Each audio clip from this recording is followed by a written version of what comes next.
नमस्कार दोस्तों, आपका स्वागत है एक बार फिर से आपके अपने चैनल शास्त्र ज्ञान में। दोस्तों, आप कुछ नया सीखना चाहते हैं तो हमारे चैनल को सब्सक्राइब करें। दोस्तों, 7 सितंबर 2023 जन्माष्टमी के दिन दिव्य और दुर्लभ संयोग में चुपचाप घर के इस कोने में रात 12 बजे से पहले एक दीपक जला देना तो आपको करोड़पति बनने से कोई नहीं रोक सकता। दोस्तों, इस बार की जन्माष्टमी पर कई वर्षों बाद एक दिव्य और दुर्लभ संयोग बनने जा रहा है, क्योंकि इस बार जन्माष्टमी 2 दिन मनाई जाएगी। 6 सितंबर 2023 को जीवन वाले लोग और 7 सितंबर 2023 को वैष्णव संप्रदाय के लोग कान्हा का जन्म उत्सव मनाएंगे और इस दिन राजयोग, अमृत सिद्ध योग और धन लक्ष्मी योग का निर्माण हो रहा है। तो दोस्तों, इस बार धन लक्ष्मी योग का निर्माण होने से जन्माष्टमी के दिन माता लक्ष्मी और भगवान विष्णु दोनों की कृपा बरसने वाली है। और इस दिन यदि आप इस शुभ समय पर एक दीपक वाला ये उपाय कर लेते हैं तो आपकी किस्मत चमक जाएगी और सभी दुख दर्द दूर हो जाएंगे। इसके साथ ही आपके घर से बुरी शक्तियों का नाश हो जाएगा। इसलिए दोस्तों, वीडियो को आखिर तक जरूर देखें। और दोस्तों, अगर आप भी अपने जीवन में भगवान श्री कृष्ण की कृपा पाना चाहते हैं तो इस वीडियो को लाइक करें कि कमेंट में जय श्री कृष्ण राधे राधे लिखना ना भूलें। दोस्तों, सबसे पहली बात तो ध्यान में रखनी है कि आपको रोजाना ही अपने घर के मंदिर में दीपक जलाना है। कभी भी ऐसा नहीं होना कि आपने दीपक ना जलाया हो, क्योंकि घर के मंदिर में रोजाना दीपक जलाना बहुत ही जरूरी होता है। इसी से आपके घर से सभी नेगेटिव एनर्जी बाहर निकलती है। अगर आप कोई भी दीपक नहीं जलाते हैं घर के मंदिर में या फिर अपने घर में शाम के समय, तो इससे आपके घर का वातावरण बहुत ज्यादा नेगेटिव तो होता ही है, जिससे आपके घर की परेशानी भी बहुत ही ज्यादा बढ़ने लगती है। घर का जो मुखिया होता है उसे बहुत ज्यादा ही मेहनत करनी पड़ती है। इसकी वजह से डिप्रेशन और टेंशन में घर का मुखिया पहुंच जाता है। शाम का समय हिंदू धर्म में बहुत ही ज्यादा महत्वपूर्ण माना जाता है और जो लोग शाम के समय कभी भी घी का दीपक या फिर तेल का दीपक अपने घर में नहीं जलाते हैं तो उनके घर में हमेशा ही मुसीबत बनी रहती है। यानी कि एक मुसीबत से निकलते हैं तो दूसरी मुसीबत में उससे पहले ही फंस जाते हैं और हमेशा ही धन की समस्याएं, परेशानियां बढ़ती रहती हैं। उनके जो बच्चे होते हैं वह भी उनके खिलाफ होने होते हैं, उनका कहना बिल्कुल भी नहीं मानते हैं। इसी तरह से घर का पूरा माहौल ही दुखपूर्ण होने लगता है। काफी लोग इन चीजों को मानते भी हैं, लेकिन जानते हुए भी उपाय नहीं कर पाते हैं और भूल जाते हैं उन्हें इन चीजों से होने वाले नुकसान के बारे में, क्योंकि उनको पता नहीं होता है। इसीलिए रोजाना आपको एक घी का दीपक या फिर तेल का दीपक जरूर जलाना चाहिए है। अगर आप खुद नहीं जला सकते हैं तो कोई और व्यक्ति भी आपके घर में दीपक जला सकता है, लेकिन रोजाना जलाना बहुत ही जरूरी होता है। इसी से आपके घर की सभी नेगेटिव एनर्जी आपके घर से हमेशा बाहर रहती है। दोस्तों, शाम का समय ऐसा होता है जिस समय नकारात्मक ऊर्जा बहुत ही ज्यादा प्रबल होती है और आपके घर में प्रवेश कर जाती है। ऐसे में अगर आप घर में या घर के मंदिर में दीपक नहीं जलाते हैं तो नेगेटिव एनर्जी ही ज्यादा परेशान करती है, आपके सभी काम बिगड़ने लगती है। जिस समय सूरज डूब जाता है उसी समय नेगेटिव एनर्जी जाती है। उसी समय आपको मुंह हाथ पैर धोकर दीपक जलाना चाहिए। अगर आप खुद नहीं कर सकते हैं तो कोई और व्यक्ति भी आपके लिए ऐसा कर सकता है। दोस्तों, अब जिस घर में बहुत सारे लोग बीमार रहते हैं या फिर बीमारी कभी भी ठीक नहीं होती है तो यह भी एक संकेत होता है कि आपके घर में बहुत ही ज्यादा नकारात्मक ऊर्जा है, जो परेशानियों को, बीमारियों को, मुसीबतों को बहुत ही ज्यादा बढ़ा रही है। सभी चीजों को खत्म करने के लिए आपको अपने घर में जब सूरज ढल जाता है तो उस समय घी का दीपक या फिर सरसों के तेल का या फिर तेल के तेल का दीपक भी पूर्व दिशा में आप जला सकते हैं। लेकिन रोजाना इन चीजों को करना बहुत ही जरूरी है, तभी आपको इसके लाभ मिल पाते हैं। अगर आपके घर में धन से जुड़ी समस्याएं, नौकरी व्यवसाय से जुड़ी हुई कोई भी समस्याएं हैं, अगर ऐसी समस्याएं बहुत ही ज्यादा होती हैं तो आपको अपने घर के उत्तर में रोजाना ही घी का दीपक जलाना चाहिए। इसे एक भी दिन आप मिस ना करें। अगर आप रोजाना उत्तर दिशा में घी का दीपक जलाते हैं तो इससे आपकी धन से जुड़ी हुई समस्याएं खत्म हो जाती है। जिन लोगों को नौकरी नहीं मिलती है तो उनको भी नौकरी मिलने लग जाती है।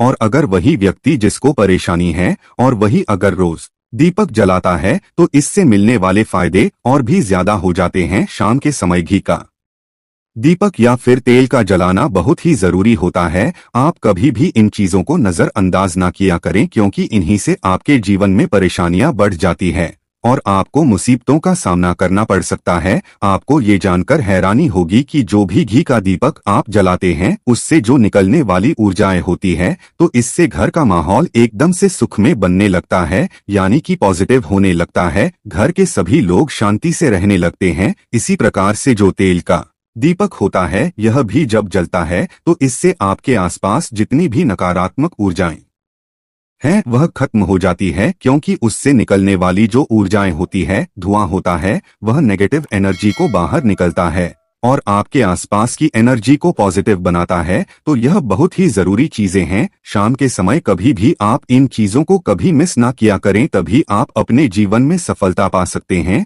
और आपकी जितनी भी मनोकामना है वो सीता, भगवान श्री राम और अन्य देवी देवताओं का भी आशीर्वाद आपको प्राप्त हो जाता है। तो निश्चित तौर पर अपने घर के पूजा घर में एक साथ आप यह तस्वीर रख सकते हैं। आपके जीवन में राजयोग की प्राप्ति हो जाती है। दोस्तों, इसी तरह आप अपने घर के पूजा घर में या किसी अन्य स्थान पर अगर कोई तस्वीर रखना चाहते हैं और उसे लगाकर अपने घर में लाभ प्राप्त करना चाहते हैं, तो अपने घर में या पूजा घर में आपको निश्चित तौर पर त्रिदेवों की तस्वीर या मूर्ति एक ही स्थान पर लाकर जरूर रखनी चाहिए। ब्रह्मा, विष्णु और महेश, इन तीनों की संयुक्त रूप से इनकी एक साथ तस्वीर अपने के मंदिर में या अपने घर में कहीं भी लाकर रख देनी चाहिए।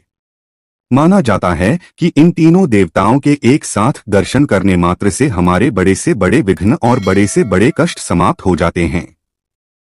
इसी वजह से इन तीनों की एक साथ में तस्वीर या मूर्ति लाकर आपको पूजा जरूर करनी चाहिए। दोस्तों, अब बात करते हैं कि कुछ ऐसी तस्वीरें होती हैं या ऐसी मूर्तियां होती हैं जिनको आपको अपने घर के पूजा घर में स्थान ही नहीं देना चाहिए। अगर आपने तस्वीर या मूर्ति को अपने घर के पूजा घर में स्थान दिया है तो समझ लीजिए कि आपको कंगाली का सामना करना पड़ेगा या फिर देवी देवताओं के क्रोध का सामना करना पड़ेगा। दोस्तों, और एक बात बता दें कि मंदिर में कभी भी विषम संख्या में गणेश जी की मूर्तियां ना रखें। जैसे कि 1, 3 या 5 ऐसे रखना अशुभ माना जाता है। 2 मूर्तियों को एक साथ रखना शुभ माना गया है। अगर आप सिर्फ गणेश जी की मूर्ति रखते हैं तो इसके किसी भी प्रकार की मूर्ति आपको नहीं रखनी चाहिए। दोस्तों, इन्हें स्थापित करते वक्त ध्यान दें कि गणेश जी का चेहरा हमेशा घर के मुख्य दरवाजे की तरफ होना चाहिए, ताकि आपको अच्छे और सच्चे धन लाभ की प्राप्ति हो। और इस बात का ध्यान रखें कि घर में अंगूठे से बड़े आकार का शिवलिंग आपको भूलकर भी नहीं रखना चाहिए। हमेशा एक छोटा सा शिवलिंग रखें और इससे ज्यादा शिवलिंग आपको नहीं रखना चाहिए। दोस्तों, वैसे तो आपको अपने घर में शिवलिंग रखना ही नहीं चाहिए। उसके बाद भी अगर रखते हैं तो अंगूठे के आकार से बड़ा शिवलिंग आपको नहीं रखना चाहिए। आप छोटे शिवलिंग, और ध्यान रखें कि एक से ज्यादा शिवलिंग आपको भूलकर भी नहीं रखने हैं। घर में अगर आप शिवलिंग रखते हैं तो शिवलिंग पर आपको तुलसी भूलकर भी अर्पित नहीं करना चाहिए। अगर आपने शिवलिंग रख लिया है और उस पर तुलसी अर्पण कर दी है तो देवी देवताओं की क्रोध का आपको सामना करना पड़ेगा। दोस्तों, मंदिर में हमेशा अगर आप हनुमान जी की तस्वीर रखना चाहते हैं, आपके अनन्य भक्त हैं, तो बैठे हुए हनुमान जी की मूर्ति ही रखें। बजरंगबली रुद्र भगवान शिव के अवतार हैं, इसीलिए उनकी भी शिवलिंग की ही तरह मूर्ति रखें। साथ ही जो पति पत्नी होते हैं, वैवाहिक जीवन आपने ही स्टार्ट किया है, तो हनुमान जी की मूर्ति या तस्वीर अपने कमरे में या बेडरूम में आपको भूलकर भी नहीं रखनी चाहिए, अन्यथा आपको आपके जीवन में कई प्रकार के दोषों का सामना करना पड़ता है। दोस्तों, हनुमान जी ब्रह्मचारी है, तो इस बात का आपको ध्यान रखना चाहिए। दोस्तों, राधा कृष्ण की मूर्तियां अगर आप जैसे अपने शयन कक्ष में सोते हैं और वो आपके बेड के सामने की तरफ रखी है कि जैसे कि आप सुबह उठे और आपको उठते ही पहले उनके दर्शन हो जाएं, तो समझ लीजिए कि आपका जीवन मालामाल होने वाला है। किसी भी प्रकार का कोई दुख, धन की चिंता आपके जीवन में नहीं रहेगी। दोस्तों, इस तरह अगर माता दुर्गा की तस्वीर आप अपने घर में लेकर आना चाहते हैं और चाहते हैं कि माता दुर्गा की तस्वीर के माध्यम से आप अपने जीवन में समृद्धि देखें, तो दोस्तों भूल कर भी आपको माता दुर्गा की क्रोधित अवस्था की तस्वीर, जैसे कि महाकाली की तस्वीर या फिर महिषासुर का वध करते हुए या क्रोधित अवस्था में माता लक्ष्मी की, माता दुर्गा की तस्वीर लाकर आपको उनकी पूजा नहीं करनी चाहिए। दोस्तों, हमेशा शांत और सुंदर मुख वाली तस्वीर अपने घर के अंदर लाकर पूजा करनी चाहिए, बहुत ही मंगल माना जाता है। दोस्तों, इस बात का ध्यान रखें कि अगर आप अपने घर में मूर्तियां रखते हैं तो आपको इनको भूलकर भी टूटे हुए चावल नहीं चढ़ाना चाहिए। बेहतर होगा कि आप हल्दी में चावल को पीला करके ही वह चावल चढ़ाएं, लेकिन टूटे हुए चावल आपको भूलकर भी माता लक्ष्मी को या अपने घर में देवी देवता को नहीं चढ़ाने चाहिए। दोस्तों, इसी तरह इस बात का भी ध्यान रखें कि अपने घर के मृतक परिजनों या पूर्वजों को मंदिर में स्थापित न करें।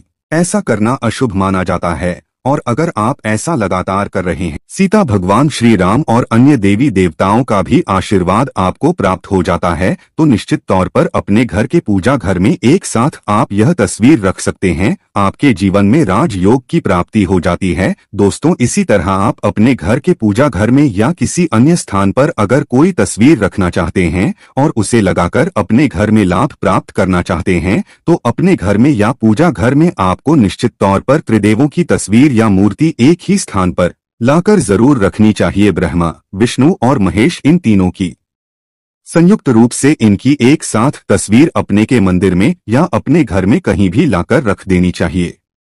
माना जाता है कि इन तीनों देवताओं के एक साथ दर्शन करने मात्र से हमारे बड़े से बड़े विघ्न और बड़े से बड़े कष्ट समाप्त हो जाते हैं। इसी वजह से इन तीनों की एक साथ में तस्वीर या मूर्ति लाकर आपको पूजा जरूर करनी चाहिए। दोस्तों, अब बात करते हैं कि कुछ ऐसी तस्वीरें होती हैं या ऐसी मूर्तियां होती हैं जिनको आपको अपने घर के पूजा घर में स्थान ही नहीं देना चाहिए। अगर आपने तस्वीर या मूर्ति को अपने घर के पूजा घर में स्थान दिया है तो समझ लीजिए कि आपको कंगाली का सामना करना पड़ेगा या फिर देवी देवताओं के क्रोध का सामना करना पड़ेगा।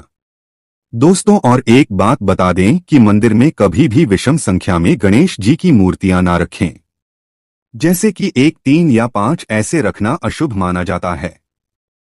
2 मूर्तियों को एक साथ रखना शुभ माना गया है। अगर आप सिर्फ गणेश जी की मूर्ति रखते हैं तो इसके किसी भी प्रकार की मूर्ति आपको नहीं रखनी चाहिए। दोस्तों, इन्हें स्थापित करते वक्त ध्यान दें कि गणेश जी का चेहरा हमेशा घर के मुख्य दरवाजे की तरफ होना चाहिए, ताकि आपको अच्छे और सच्चे धन लाभ की प्राप्ति हो। और इस बात का ध्यान रखें कि घर में अंगूठे से बड़े आकार का शिवलिंग आपको भूलकर भी नहीं रखना चाहिए। हमेशा एक छोटा सा शिवलिंग रखें और इससे ज्यादा शिवलिंग आपको नहीं रखना चाहिए। दोस्तों, वैसे तो आपको अपने घर में शिवलिंग रखना ही नहीं चाहिए, उसके बाद भी अगर रखते हैं तो अंगूठे के आकार से बड़ा शिवलिंग आपको नहीं रखना चाहिए। आप छोटे शिवलिंग, और ध्यान रखें कि एक से ज्यादा शिवलिंग आपको भूलकर भी नहीं रखने हैं। घर में अगर आप शिवलिंग रखते हैं तो शिवलिंग पर आपको तुलसी भूलकर भी अर्पित नहीं करना चाहिए। अगर आपने शिवलिंग रख लिया है और उस पर तुलसी अर्पण कर दी है तो देवी देवताओं की क्रोध का आपको सामना करना पड़ेगा। दोस्तों, मंदिर में हमेशा अगर आप हनुमान जी की तस्वीर रखना चाहते हैं, आपके अनन्य भक्त हैं, तो बैठे हुए हनुमान जी की मूर्ति ही रखें। बजरंगबली रुद्र भगवान शिव के अवतार हैं, इसीलिए उनकी भी शिवलिंग की ही तरह मूर्ति रखें। साथ ही जो पति पत्नी होते हैं, वैवाहिक जीवन आपने ही स्टार्ट किया है, तो हनुमान जी की मूर्ति या तस्वीर अपने कमरे में या बेडरूम में आपको भूलकर भी नहीं रखनी चाहिए, अन्यथा आपको आपके जीवन में कई प्रकार के दोषों का सामना करना पड़ता है। दोस्तों, हनुमान जी ब्रह्मचारी है, तो इस बात का आपको ध्यान रखना चाहिए। दोस्तों, राधा कृष्ण की मूर्तियां अगर आप जैसे अपने शयन कक्ष में सोते हैं और वो आपके बेड के सामने की तरफ रखी है कि जैसे कि आप सुबह उठे और आपको उठते ही पहले उनके दर्शन हो जाए, तो समझ लीजिए कि आपका जीवन मालामाल होने वाला है। किसी भी प्रकार का कोई दुख धन की चिंता आपके जीवन में नहीं रहेगी। दोस्तों, इस तरह अगर माता दुर्गा की तस्वीर आप अपने घर में लेकर आना चाहते हैं और चाहते हैं कि माता दुर्गा की तस्वीर के माध्यम से आप अपने जीवन में समृद्धि देखें, तो दोस्तों भूल कर भी आपको माता दुर्गा की क्रोधित अवस्था की तस्वीर, जैसे कि महाकाली की तस्वीर या फिर महिषासुर का वध करते हुए या क्रोधित अवस्था में माता लक्ष्मी की, माता दुर्गा की तस्वीर लाकर आपको उनकी पूजा नहीं करनी चाहिए। दोस्तों, हमेशा शांत और सुंदर मुख वाली तस्वीर अपने घर के अंदर लाकर पूजा करनी चाहिए, बहुत ही मंगल माना जाता है। दोस्तों, इस बात का ध्यान रखें कि अगर आप अपने घर में मूर्तियां रखते हैं तो आपको इनको भूलकर भी टूटे हुए चावल नहीं चढ़ाना चाहिए। बेहतर होगा कि आप हल्दी में चावल को पीला करके ही वह चावल चढ़ाएं, लेकिन टूटे हुए चावल आपको भूलकर भी माता लक्ष्मी को या अपने घर में देवी देवता को नहीं चढ़ाने चाहिए। दोस्तों, इसी तरह इस बात का भी ध्यान रखें कि अपने घर के मृतक परिजनों या पूर्वजों को मंदिर में स्थापित न करें। ऐसा करना अशुभ माना जाता है, और अगर आप ऐसा लगातार कर रहे हैं तो निश्चित तौर पर आपके परिवार के ऊपर दोष लग सकता है और पितरों का भी दोष लग सकता है। पितरों की पूजा एक अलग स्थान पर की जाती है, घर के मंदिर में उनको स्थापित नहीं किया जाता है। दोस्तों, इसी तरह भगवान भैरव की तस्वीर या भगवान शनि देव की राहु केतु की इस प्रकार की तस्वीरें अपने घर में ही नहीं लेनी चाहिए। प्रतीकात्मक रूप से आप घर के पानी रखने के स्थान पर उनकी पूजा कर सकते हैं, क्योंकि इनकी तंत्र मंत्र और विशेष महत्व द्वारा की जाती है। घर के अंदर आप ऐसे ही इनकी पूजा पाठ आप नहीं कर सकते हैं। इनकी पूजा पाठ में अगर किसी प्रकार की कमी रह जाती है तो उनको बहुत ज्यादा क्रोध आ जाता है। इनके क्रोध का आपको सामना करना पड़ता है। इसी वजह से आपको इस प्रकार की तस्वीरें या मूर्तियां अपने घर के अंदर नहीं रखना चाहिए। और जो पहले हमने आपको बताया उस प्रकार की तस्वीरें तो निश्चित तौर पर आप रखकर अपने जीवन में प्राप्त कर सकते हैं। दोस्तों, अगर आप भगवान कृष्ण से प्यार करते हैं तो कमेंट बॉक्स में लिखें जय श्री कृष्ण, राधे राधे।